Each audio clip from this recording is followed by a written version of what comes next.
আলামিন আলামত স্বরূপ একটু কিঞ্চিত ভূমিকম্প তোমাদের দেখাই দিলেন, ঠিক কিনা? কিয়ামতের আগে এটা আলামত স্বরূপ আল্লাহ সামান্য কিছু ভূমিকম্প দেখাই দিলেন। যেদিন কিয়ামত হয়ে যাবে, ইদা জুলজিলাতিল আরদু জিলজালাহা, কঠিন ভাবে প্রকম্পিত হয়ে পৃথিবীটা তছনছ হয়ে যাবে। ওয়া আখরাজাতিল আরদু আথকালাহা, এই জমিনের উপরে যা কিছু আছে, ভারতে যা কিছু আছে, সবগুলোকে জমিন উগলায়া দিবে। কথা বলেন ঠিক কিনা? ইয়াউমা ইয়াকুনুন নাসু কাল ফারাশিল মাবসুস ওয়া তাকুনুল জিবালু কাল ইহনিল মানফুস। আল্লাহু আকবার। আমার ভাইরা, যেদিন আল্লাহ পাক হুকুম করবেন, সামান্য ভূমিকম্প নয়, ইয়াউমা ইয়াকুনুন নাসু কাল ফারাশিল মাবসুস, এই গোটা পৃথিবীর মানুষগুলো ধুলার মতো উঠতে থাকবে। ওয়া তাকুনুল জিবালু, বেহুশ হয়ে যাবে মানুষগুলো, আর পর্বতমালাগুলো হয়ে যাবে তুলার মতো উঠবে। কিসের মতো? আরো জোরে জোরে। কোরআনে বলেন, আলাম নাজআলিল আরদা মিহাদা ওয়াল জিবালা আওতাদা। এ বান্দা, এই পৃথিবীকে রব্বুল আলামিন আমি টিকে রেখেছি। আলাম নাজআলিল আরদা মিহাদা, এই ভূপৃষ্ঠকে যেন নড়াচড়া না করে আমি পাহাড়কে পেরেকের মতো ঘিরে দিয়েছি। বলেন আল্লাহু আকবার। এটাকে যখন আল্লাহ ইচ্ছা করেন, কুন ফায়াকুন, একটু হুকুম করলে পৃথিবীকে নাড়াচাড়া দিতে পারেন কে? আরো জোরে বলেন কে? সামান্য হুকুমে গোটা পৃথিবীকে তছনছ করে দিতে পারেন কে? আমাদের হায়াতের মালিক কে? মৌতের মালিক কে? সুস্থতার মালিক কে? অসুস্থতার মালিক কে? সফলতা দান করার মালিক কে? আরো জোরে বলেন।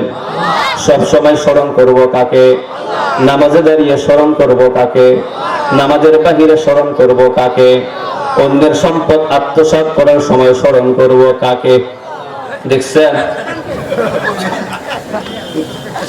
আমার ভাইরা, কিয়ামতের আগে ভূমিকম্প হবে, তার কারণ হলো মাত্র 15টি। কয়টি? জোরে বলেন। কিয়ামতের আগে ভূমিকম্প হবে, ভূমিধস হবে, কয়েক প্রকার কয়েক আইটিআরের শাস্তি হবে। এটা আপনারা দেখছেন সামান্য। এই শাস্তিগুলো হবে কয় কারণে? 15 কারণে। কয় কারণে? আল্লাহ রাব্বুল আলামিন এই ভূমিকম্প দিলেন। এক নাম্বার হলো এটা সতর্ক বার্তা। কি বার্তা? বান্দা সতর্ক হয়ে যাও, বান্দা সাবধান হয়ে যাও। এই বেনামাজিরা সাবধান হয়ে যাও, নামাজ ধরো। এই রোজাদার, রোজা রাখো, তুমি রোজা ধরো। অন্যের হক নষ্টকারীরা, তোমরা সাবধান হয়ে যাও, অন্যের হক সঠিকভাবে আদায় করো। ব্যবসায়ীরা মাপে কম দিও না, সাবধান, সতর্ক। ভূমিকম্প দিয়েছি, একটু সাবধান। কথা বলেন ঠিক কিনা? সতর্ক করেন আল্লাহ তাআলা। কেন সতর্ক করেন? বান্দাগুলোকে রব্বুল আলামিন চান না মানে একটা বান্দা জাহান্নামে চলে যাক। কথা বলেন ঠিক কিনা? আল্লাহ রব্বুল আলামিন বলেন, বান্দারে আমি চাই না তুমি জাহান্নামে চলে যাও। জাহান্নামের কঠিন শাস্তির আলোচনা অনেক দীর্ঘ, সেদিকে যাব না। এই বান্দা যেন আবার জাহান্নামে না যায়, এই জন্য রব্বুল আলামিন বান্দাকে মাঝে মাঝে একটু সতর্ক করার জন্য ভূমিকম্প দেয়, মাঝে মাঝে সতর্ক করার জন্য অসুস্থ করে হাসপাতালে পাঠায়। কথা বলেন ঠিক কিনা?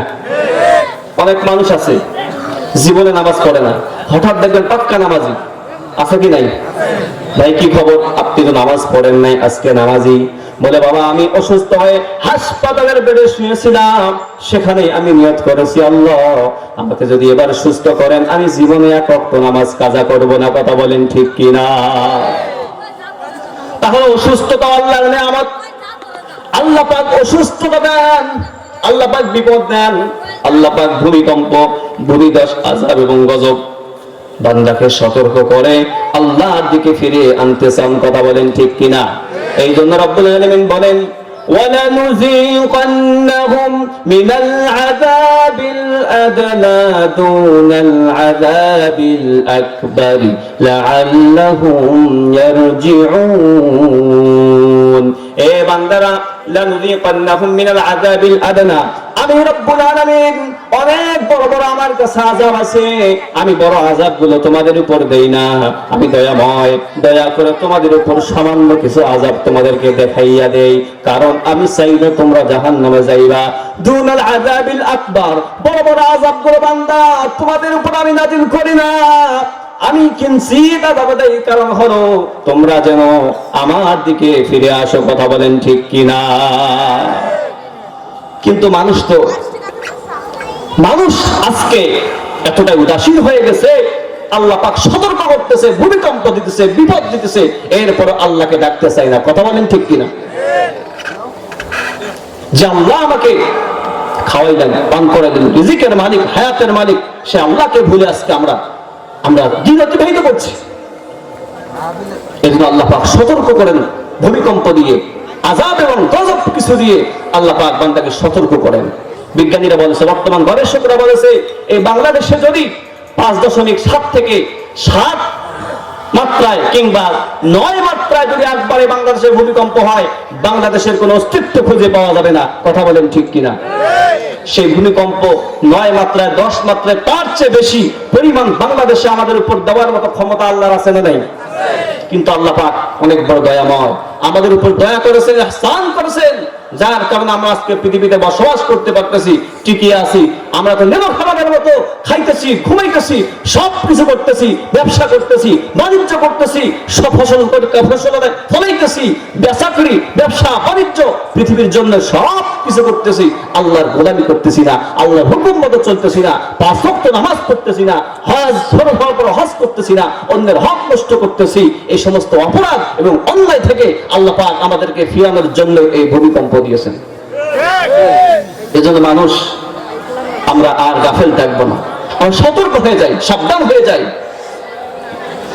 2 নম্বরে ভূমিকম্প আল্লাহ পাক দেন বান্দাকে পরীক্ষা করার জন্য, ইমানি পরীক্ষা করার জন্য। বান্দার ইমান ভূমিকম্পের আগে কম ছিল, এখন ইমানটা বাড়ে কি বাড়ে না? বান্দা আগে নামাজ পড়ে নাই, আল্লাহ পাক ভূমিকম্প দেন বান্দা যেন পরীক্ষা করবে, দেখি তো আমি আযাব দেওয়ার আগে বান্দাকে সতর্ক করার পরে যদি আগের মতো থাকে নাকি তার ঈমান বৃদ্ধি পায়।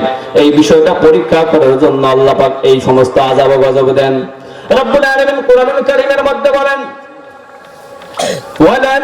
وَلَنَبْلُوَنَّكُمْ بِشَيْءٍ مِّنَ الْخَوْفِ وَالْجُوعِ وَنَقْصٍ مِّنَ الْأَمْوَالِ وَالْأَنفُسِ وَالثَّمَرَاتِ وَبَشِّرِ الصَّابِرِينَ। আল্লাহ রাব্বুল আলামিন বলেন, বান্দারে লানাবলুয়ান্নাকুম, আমি তোমাদেরকে পরীক্ষা করি, বিশাইইম মিনাল খাউফি, কিছু ভয় দেখাইয়া, ভূমিকম্পের মাধ্যমে, ভূমিধসের মাধ্যমে, ঝড় তুফানের মাধ্যমে আমি তোমাদেরকে একটু ভয় দেখাই বান্দা, পরীক্ষা করার জন্য তোমাদেরকে। কি পরীক্ষা করব? এ বান্দা, আমি তোমাদেরকে পরীক্ষা করার জন্যই তো দুনিয়াতে পাঠাইলাম।